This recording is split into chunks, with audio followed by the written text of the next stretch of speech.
السلام علیکم ورحمۃ اللہ وبرکاتہ۔ بہت ہی پیارے مسلمان بھائی اور بہنوں، میں غلام مصطفیٰ اپنے چینل پیام اسلام سے آپ سے مخاطب ہوں۔ درس قرآن کے سلسلہ میں آج کا ہمارا سبق سورۃ النساء آیت نمبر 115 پر مشتمل ہے۔ اعوذ باللہ من الشیطان الرجیم، بسم اللہ الرحمن الرحیم۔ وَمَن يُشَاقِقِ الرَّسُولَ مِن بَعْدِ مَا تَبَيَّنَ لَهُ الْهُدَىٰ وَيَتَّبِعْ غَيْرَ سَبِيلِ الْمُؤْمِنِينَ نُوَلِّهِ مَا تَوَلَّىٰ وَنُصْلِيهِ جَهَنَّمَ وَسَاءَتْ مَصِيرًا۔ اس آیت مبارکہ میں اللہ رب العزت نے واضح طور پر ایک ہدایت جاری فرمایا کہ رسول اللہ صلی اللہ علیہ وسلم کی مخالفت اور مومنین کا جو رستہ ہے وہ چھوڑ کر اگر تم دوسرے راستے کی پیروی کرو گے تو سمجھ لو تم جہنم کے راستے پر چل رہے ہو۔ وَمَن يُشَاقِقِ الرَّسُولَ، اور جو رسول کی مخالفت پر تل جائیں، من بعد، اس کے بعد کہ ما تبین، ظاہر ہو جائے، لہ الہدیٰ، ان پر ہدایت، یعنی ہدایت واضح ہو جانے کے بعد اگر کوئی انسان اللہ کے رسول کی مخالفت پر کھڑا ہو گیا ہے تو اللہ فرما رہے ہیں وَيَتَّبِعْ غَيْرَ سَبِيلِ الْمُؤْمِنِينَ، تو وہ اہل ایمان کے راستے کے سوا کوئی اور دوسرا راستہ اختیار کرے۔ یعنی دو باتیں، نبی پاک صلی اللہ علیہ وسلم کی بات کو سمجھنے کے بعد اس پر عمل نہ کرے، اس کی مخالفت کرے، یا جو اہل ایمان لوگ ہیں، نیک ہیں، اہل اللہ ہیں، ان کے راستے کے سوا کوئی دوسرا اختیار کرے، نُوَلِّهِ مَا تَوَلَّىٰ وَنُصْلِيهِ جَهَنَّمَ، تو ہم بھی اس کو اسی طرف پھیر دیں گے جس طرف اس نے خود رخ کر لیا ہے، اور ہم اسے پہنچائیں گے جہنم میں۔ یعنی یہ اللہ کا قانون ہے کہ اگر انسان ہدایت کی طرف بڑھتا ہے تو اللہ اس کے لیے ہدایت کے دروازے کھول دیتے ہیں، اگر انسان برائی کی طرف بڑھتا ہے تو اللہ اس کے لیے وہ آسان کر دیتا ہے۔ وساعت مسیرہ، اور بری جگہ رہنے کی، یعنی جو جہنم ہے وہ بہت ہی بری جگہ ہے، برا ٹھکانہ ہے رہنے کے لیے۔ اللہ کے رسول کی اتباع اور وہ معاملات جن پر اہل علم، امت کے علماء اور فقہاء کا اتفاق ہے، ان کی پیروی عین دین ہے۔ یہ دونوں باتیں جو ہیں، کیونکہ نبی اکرم صلی اللہ علیہ وسلم کا فرمان ہے، ابن ماجہ کی یہ حدیث ہے، رسول اللہ صلی اللہ علیہ وآلہ وسلم نے فرمایا کہ اللہ تعالیٰ میری امت کو گمراہی پر اکٹھا نہیں کرے گا، یعنی بری چیز پر، گمراہی پر اکٹھا نہیں کرے گا۔ سورۃ محمد آیت نمبر 33 میں اللہ رب العزت فرما رہے ہیں یا ایھا الذین آمنوا اطیعوا اللہ واطیعوا الرسول ولا تبطلوا اعمالکم، کہ اے ایمان والو، اللہ اور اللہ کے رسول کی اطاعت کرو، ایسا نہ ہو کہ تمہارے اعمال برباد ہو جائیں، یعنی تم ہر کام کو اللہ اور اللہ کے رسول کی فرمان کے مطابق اسے انجام دو، کہا مانو، نبی کا کہا مانو، اللہ کا کہا مانو۔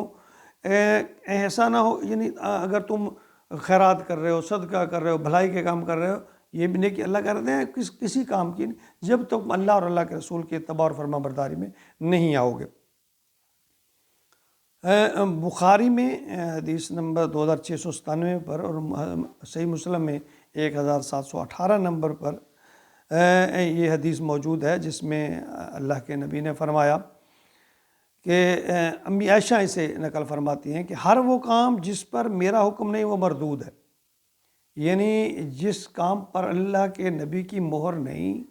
اللہ کے نبی کی حدیث نہیں، وہ سمجھ لیں وہ مردود ہے۔ نبی کریم صلی اللہ علیہ وسلم کی نافرمانی جو ہے نا، وہ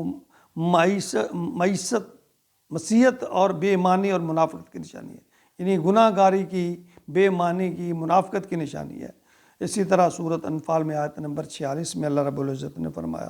وَأَطِیعُوا اللَّهَ وَرَسُولَهُ وَلَا تَنَازَعُوا وَتَفْشَلُوا وَتَذْهَبَ رِیحُکُم، کہ اللہ اور اس کے رسول کی اطاعت کرو ورنہ آپس میں جھگڑا نہ کرو،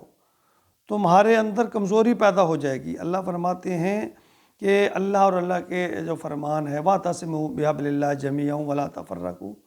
کہ اللہ کی رسی کو مضبوطی سے تھام لو، آپس میں تفرقہ بازی نہ کرو۔ تو یہاں بھی یہ فرمایا کہ تم آپس میں نہ جھگڑو، نہیں تو تمہارے اندر کمزوری پیدا ہو جائے گی، تمہاری ہوا اکھڑ جائے گی، دشمن تم سے فائدہ اٹھائے گا، اور جو آج کل ہو رہا ہے۔ سورۃ احزاب آیت نمبر 36 میں بھی فرمایا وَمَن يَعْصِ اللَّهَ وَرَسُولَهُ وَمَن يَعْصِ اللَّهَ وَرَسُولَهُ فَقَدْ ضَلَّ ضَلَالًا مُبِينًا، جس نے اللہ اور رسول کی نافرمانی کی وہ سری گمراہی بھی۔ یعنی اس آیت کا لب لباب کہ اللہ رب العزت نے فرمایا کہ تم اب میرے پیارے نبی کی بات پر عمل کرو، اور جب تمہیں یہ پھر دوسری بات اگر سمجھ آ جائے تو پھر تو اس پر اگر تم نے نافرمانی کی تو پھر تو کوئی رعایت نہیں ہے۔ اگر کوئی ایسی بات ہے جو نہ سمجھی میں آپ کر بیٹھے ہو، نبی کا فرمان تمہارے پاس واضح طور پہ نہیں ہے، تم اس کو جانتے نہیں ہو، ایسی صورت میں اگر تم نے غلطی کر لی، غلطی ہے یہ نہیں کہ وہ غلطی نہیں، لیکن وہ کم درجے کی غلطی ہے، لیکن اللہ فرما رہے ہیں اگر تم نے جانتے بوجھتے بات واضح ہونے کے باوجود اللہ کے نبی کی بات کو تم نے سمجھ لیا، سمجھنے کے باوجود پر اگر عمل نہیں کرتے ہو تو پھر اللہ فرماتے ہیں کہ یہ تو بہت بڑا جرم ہے، اور یہ جو جرم ہے یہ تمہیں جہنم میں لے جائے گا۔ اور اس کے ساتھ ساتھ اللہ نے یہ بھی فرمایا وَيَتَّبِعْ غَيْرَ سَبِيلِ الْمُؤْمِنِينَ، وہ اہل ایمان کے راستے کے سوا کوئی دوسرا راستہ اختیار نہ کرے۔ یعنی جو ایمان والے ہیں نا، جس طرح ہم کہتے ہیں اِهْدِنَا الصِّرَاطَ الْمُسْتَقِيمَ صِرَاطَ الَّذِينَ أَنْعَمْتَ عَلَيْهِمْ، اے اللہ ان لوگوں کا راستہ جن کو تو نے ہدایت دی۔ بہن یہ بات ہے کہ یہ جو نیک لوگوں والے راستے ہیں ان کی بھی پیروی کرو، ان پر بھی چلو، جو دیکھو کہ نیک لوگ جس راستے پر چل رہے ہیں ان کی پیروی کرو۔ اللہ رب العزت اسلام میں اتفاق اور اتحاد پیدا کر دے۔ ہم نے جو نفرت کی یا تفرقہ بازی کی جو دیواریں جو کھڑی کر دی ہیں، ان کے پار دیکھنا، ان کو عبور کرنا فی زمانہ بڑا مشکل ہوتا جا رہا ہے۔ علماء کرام سے، صاحب علم لوگوں سے میں دست بستہ گزارش کروں گا کہ مسلمانوں میں یہ وَاعْتَصِمُوا بِحَبْلِ اللَّهِ جَمِيعًا وَلَا تَفَرَّقُوا، یہ وَلَا تَفَرَّقُوا جو ہے نا اس پہ عمل کریں۔ میں یہاں ایک بات تذکرہ کر دوں، ایک جمعہ میں ایک بہت ہی بڑے عالم لوگ، بڑے مشہور، تو انہوں نے ایسی تقریر کی وَاعْتَصِمُوا بِحَبْلِ، یہ آیت پڑھی وَاعْتَصِمُوا بِحَبْلِ اللَّهِ جَمِيعًا وَلَا تَفَرَّقُوا، اور جمعہ کے خطبہ میں پورا جمعہ میں یہ بات نوٹ کرتا رہا کہ وَلَا تَفَرَّقُوا پر انہوں نے ایک بات نہیں کی۔ یعنی وہ عالم وَاعْتَصِمُوا بِحَبْلِ اللَّهِ جَمِيعًا ٹھیک ہے، اس پہ ہم واز کرتے رہے، لیکن وَلَا تَفَرَّقُوا ایک بھی بات نہیں کی۔ یعنی یہ ہماری کمزوری ہے کہ ہم اس کے بعد یعنی علماء کرام تفرقہ کو ہوا کیوں دیتے ہیں، مجھے اس بات کا بڑا دلی صدمہ ہے۔ میں تو گزارش کروں گا صاحب علم لوگوں سے، میں تو صاحب علم نہیں ہوں، میں نہ دعویٰ کرتا ہوں، میں تو ایک تاریخ اسلام کا، دین کا ایک طالب علم ہوں، دین کو سیکھنے کی کوشش کرتا ہوں۔ میں یہ گزارش کرتا ہوں، دست بستہ گزارش کرتا ہوں کہ یہ جو تفرقہ بازی کی حدیں ہم نے قائم کر دی ہیں، خدا کے لیے ان کو ختم کرتے ہوئے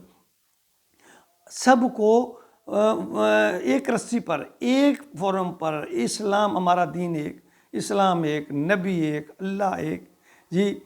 تو اقبال فرماتے ہیں کیا ہوتا کہ ہم ہوتا کہ مسلمان بھی ایک ہو جاتا تو کیا بات تھی۔ اللہ رب العزت ہمیں اتحاد نصیب فرمائے، اتفاق نصیب فرمائے۔ اللہ تعالیٰ تفرقہ بازی کی یہ جو لعنت ہے اللہ تعالیٰ اس سے ہمیں بچائے، بلکہ اس کو ختم کرے۔ آمین یا رب العالمین۔